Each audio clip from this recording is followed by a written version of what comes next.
What's up, everybody? Screech here with some more Fat Electrician. I think this is Fat Electrician. Nope, this is probably Fat Files because it's Chuck E. Cheese. Fat Electrician usually is military stuff. Anyways, yeah, it's about Chuck E. Cheese and it's a child casino. Okay, I agree with that. But the Fight Club, that's news to me. So what the hell is going on with this? Let me know what's going on. Come on, Nick. The most unhinged video on this channel, and that's saying a lot.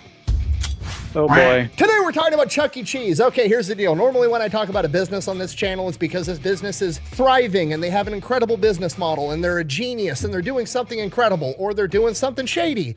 This is not that. Chuck E. Cheese is quite literally the living embodiment of an entrepreneur's fever dream where he went off into the business world, made so much money that he could then just cash out, retire. He had enough money forever, but he had so much left over on top of that he could just start doing dumb shit with it. And that's how Chuck E. Cheese came to be. And we're going to talk about it right after a word from our sponsor.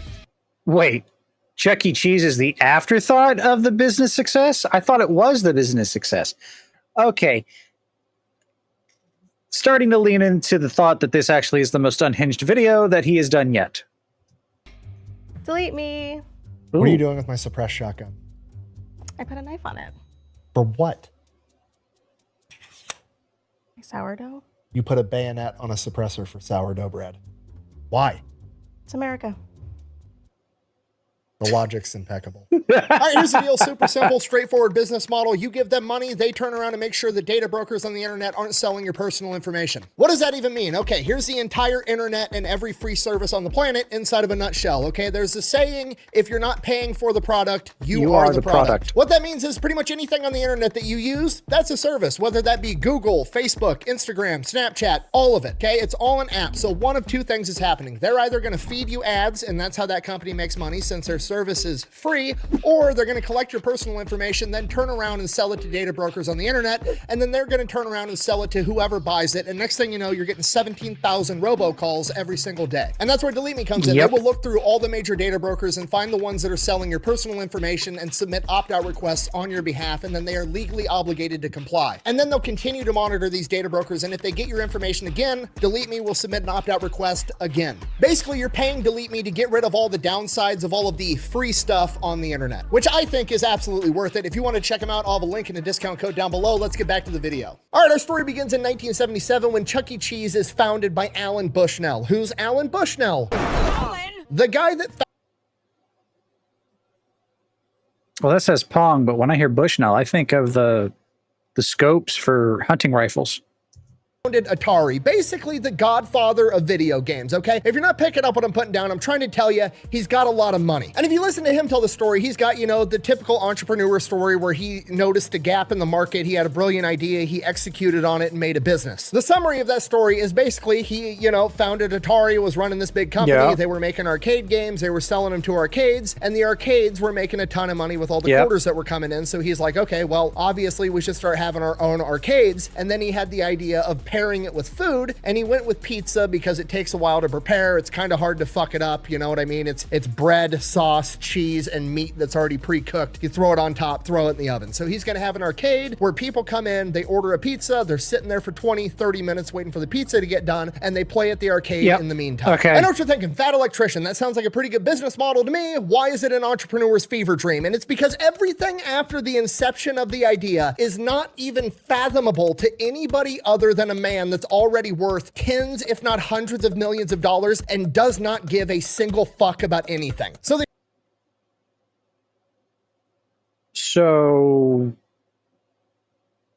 yeah, Chuck E. Cheese is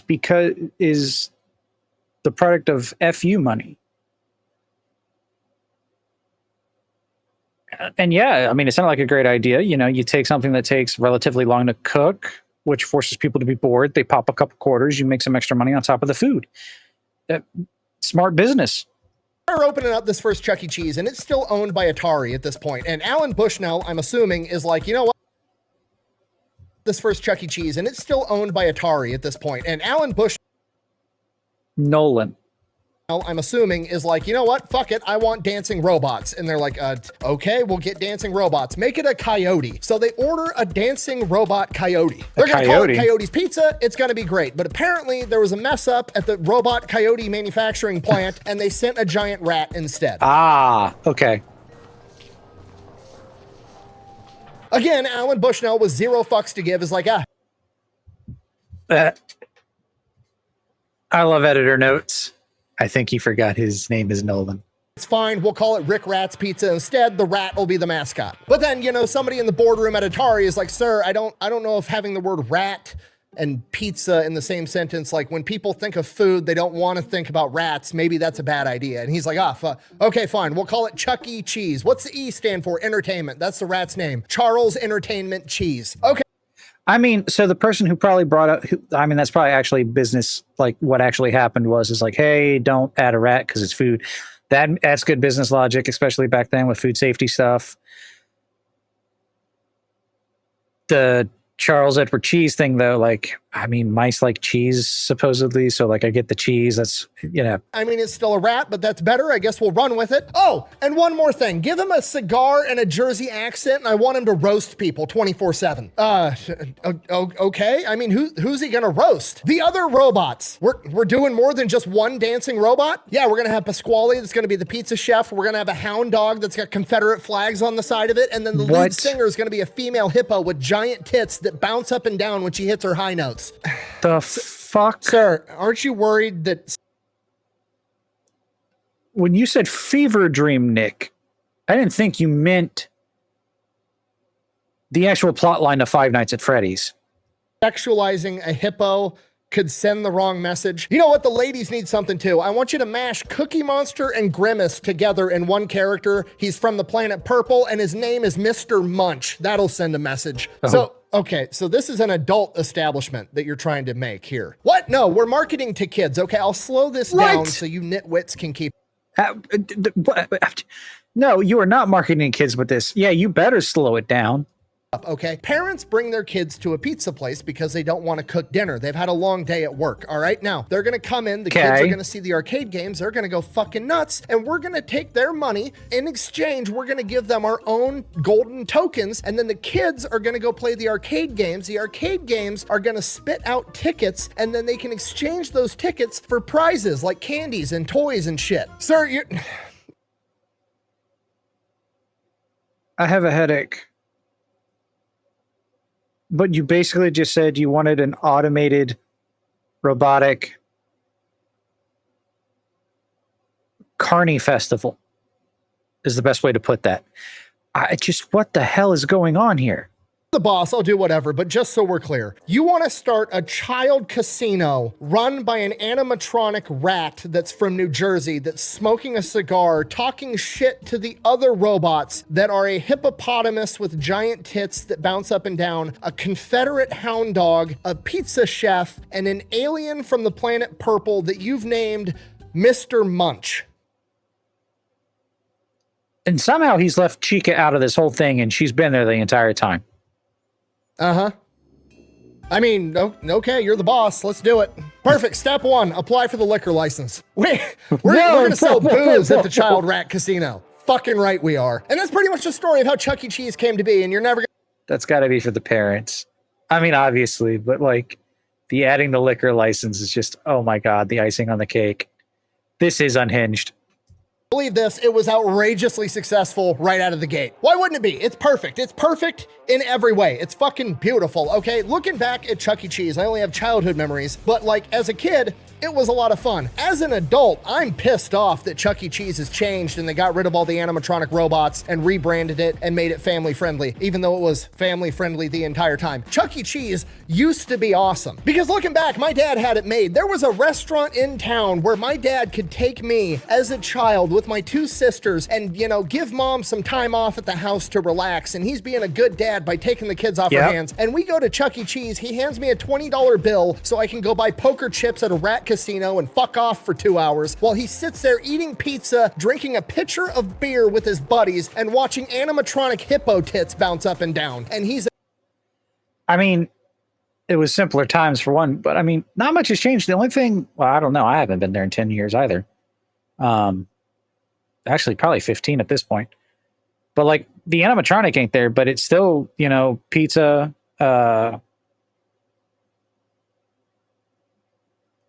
eat, sit, relax, and then just go play games and dick around for hours on end.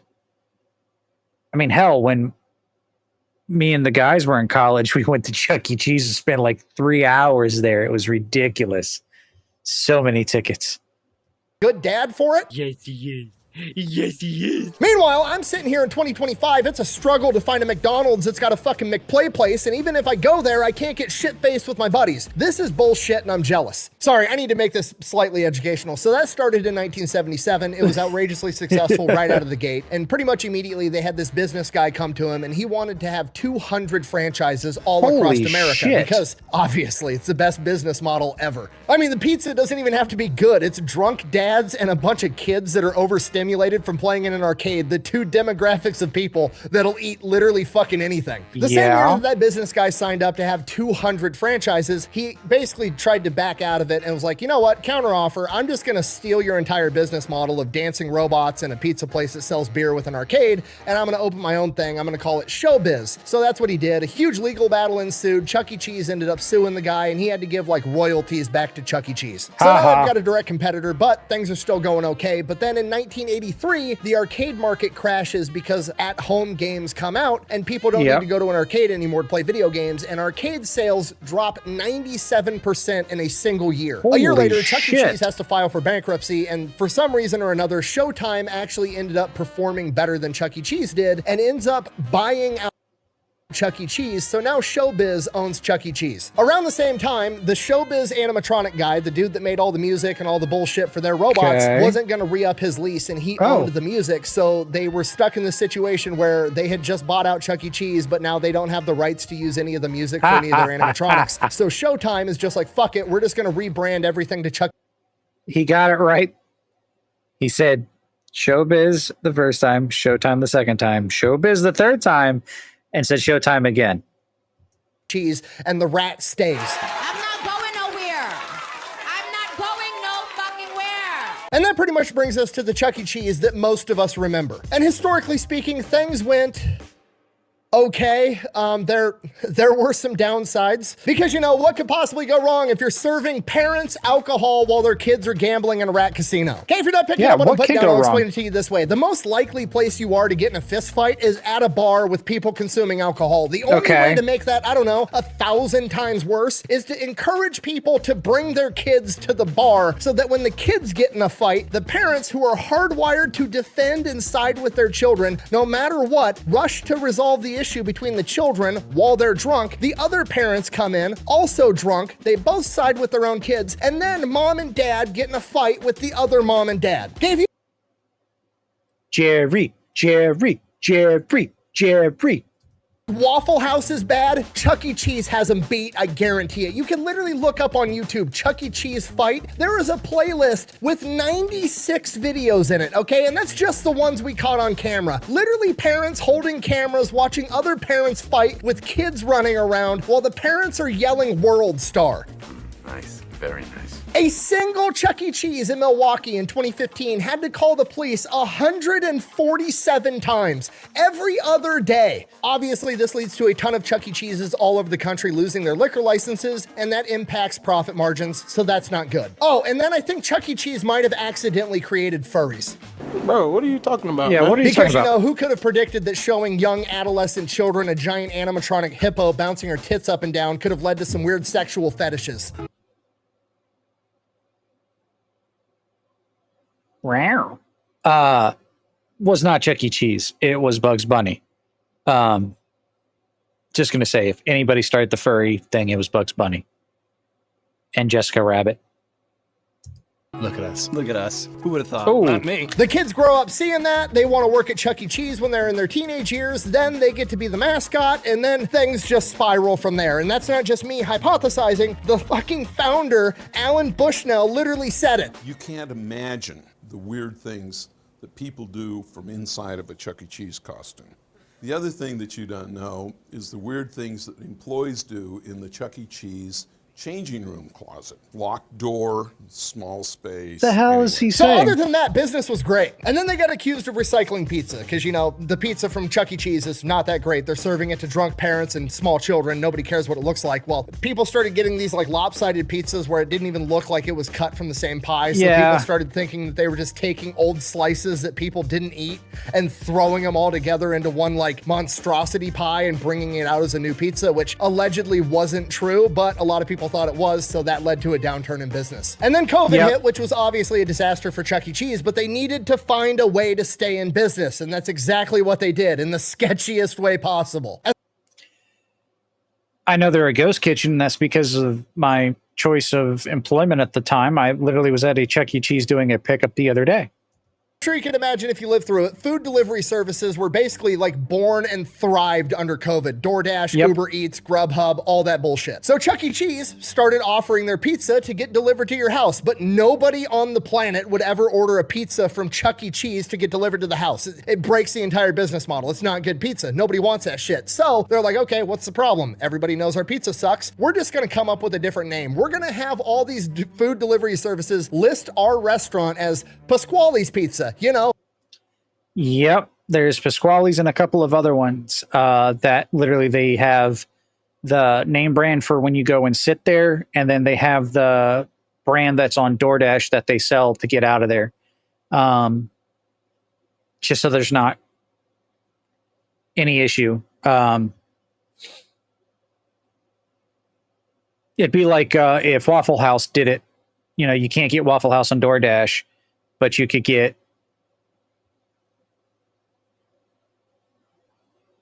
some sort of like waffle-esque, you know, Waffle House.